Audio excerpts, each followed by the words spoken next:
അതിന്റെ സംഘർഷം എന്താണെന്ന് എറണാകുളം അങ്കമാലി അതിരൂപതയിലെ വൈദികരെ ആരും പറഞ്ഞ് പഠിപ്പിക്കേണ്ട കാര്യമില്ല. അങ്ങനെ സമരം നടത്തി പാരമ്പര്യമുള്ള എറണാകുളം അങ്കമാലി അതിരൂപതയുടെ ഒരു പ്രധാനപ്പെട്ട ഈ കേന്ദ്രത്തിൽ 1936 ഈ പ്രസ്ഥാനം ഇവിടെ സ്ഥാപിക്കുന്നത്. 1936 10 വർഷം കഴിഞ്ഞാൽ ഈ സ്ഥാപനം 100 വർഷം തികയാണ്. ലിറ്റിൽ ഫ്ലവർ എന്ന് പറയുന്ന ഒരു വിശുദ്ധയുടെ, അത് വേദപാരംഗത, the doctor of the church, സഭയിൽ പഠിപ്പിക്കാൻ നിയോഗിക്കപ്പെട്ട ഒരു വിശുദ്ധയാണ് കൊച്ചു ത്രേസ്യ എന്ന് പറയുന്ന ആ വിശുദ്ധയുടെ പേരിൽ അവർ ട്യൂബർകുലോസിസ് കൊണ്ടാണ് അവർ മരിച്ചത്. അവർ രോഗികളുടെ മധ്യസ്ഥയാണ്. ആ നാമം പേറുന്ന ഈ പറയുന്ന സ്ഥാപനത്തിൽ നീതിക്ക് വേണ്ടി കുറച്ച് നഴ്സുമാർ ഈസ്റ്റർ ദിനത്തിൽ നിരാഹാരം കിടക്കുന്നു എന്ന് പറയുന്നത് എറണാകുളം അങ്കമാലി അതിരൂപതയിലെ വൈദികർക്ക്, ജനങ്ങൾക്ക് അപമാനകരമാണ്. എന്തുകൊണ്ടാണ്?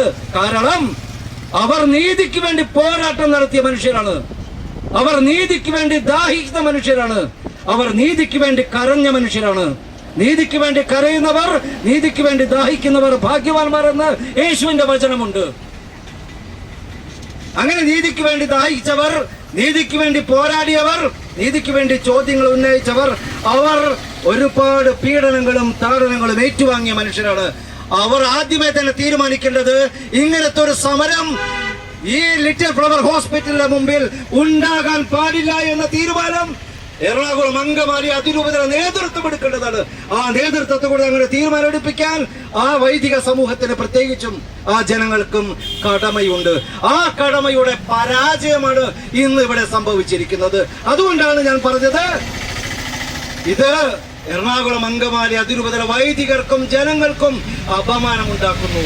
നീതിക്ക് വേണ്ടി ഇപ്പോഴും ഒരു ഈസ്റ്റർ ദിനത്തിൽ, യേശു ഉയർത്തെഴുന്നേറ്റ ഈ ദിനത്തിൽ അവരെല്ലാവരും പോത്തിറച്ചിയും മട്ടനും ചിക്കനും കൂട്ടി ഭക്ഷണം കഴിച്ച സമയത്ത് അവരുടെ മക്കൾ ഈ തെരുവിൽ നീതിക്ക് വേണ്ടി ഇരിക്കുന്നു എന്നുള്ളത് എത്രയോ ഭീതിതമായ, എത്രയോ ക്രൂരമായ, എത്രയോ വേദനിപ്പിക്കുന്ന, എത്രയോ അപമാനമുണ്ടാക്കുന്ന കാര്യമാണെന്ന് എന്തുകൊണ്ടാണ് എന്റെ പ്രിയപ്പെട്ട എറണാകുളം അങ്കമാലി അതിരൂപതയിലെ വൈദികരെ, എറണാകുളം അങ്കമാലി അതിരൂപതയിലെ മെത്രാന്മാരെ, എറണാകുളം അങ്കമാലി അതിരൂപതയിലെ ജനങ്ങളെ നിങ്ങളുടെ മനസ്സ് പൊള്ളിക്കാത്തത്, നിങ്ങളുടെ മനസ്സിനെ വിഷമിപ്പിക്കാത്തത്?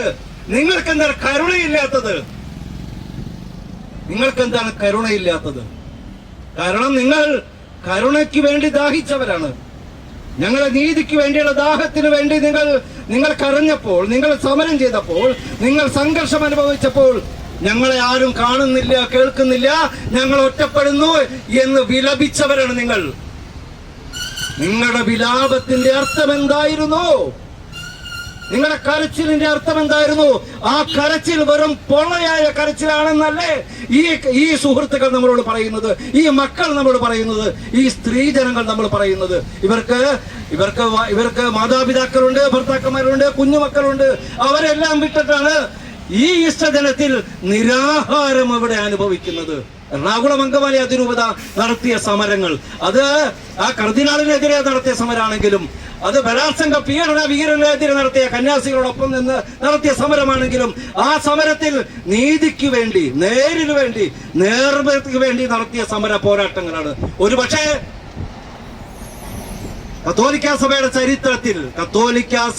ചരിത്രത്തിൽ അന്യാദൃശ്യമാണ്, അൺപാരലൽഡ്, അന്യാദൃശ്യമാണ് ആ സമര പോരാട്ടങ്ങൾ. കാരണം സ്വന്തം സംവിധാനത്തിലെ, സ്വന്തം സംഘടനയിലെ ഏറ്റവും വലിയ നേതൃത്വത്തിനെതിരെ, ഏറ്റവും അതിന്റെ തലപ്പത്തുള്ളവർക്കെതിരെ സാധാരണഗതിയിൽ ഒരു രാഷ്ട്രീയ സംഘടനയും, ഒരു മതസംഘടനയും, ഒരു സമുദായ സംഘടനയും സമരം സംഘടിപ്പിക്കാറില്ല.